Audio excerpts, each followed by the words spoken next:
Pumapasok ako sa paaralan para lang maghanap ng away, makikipagsuntukan sa mga lalaki, umiinom dun sa klase. Pati teacher ko, binabastos ko rin, sinusumbatan ko. Ang akala ko, isa akong bato na kahit gano kasama or yung tingin nila sa akin, feeling ko matigas ako, feeling ko tigasin talaga ako, feeling ko strong ako, feeling ko mayabang ako, feeling ko mataas ako. Pumupunta lang ako sa paaralan para ipakita na ako to.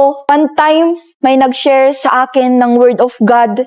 And sabi niya, mahal ka ng Panginoon. The moment na sinabi niya yun, grabe yung naging emotional na ako. Iniyak ko na lahat. Then, na-introduce nila yung divine appointment. Akala ko corny yung mga ganitong setup. But then, the moment na napunta na sa inner healing, doon na talaga tumagos na ang akala kong healing lang dati or sakit dati is yung physical. But then, itong puso pala, grabe na. Akala ko durog na to, pero kaya palang ayusin ng Panginoon. Doon na ako nagkaroon ng desire na mag-share ng Word of God.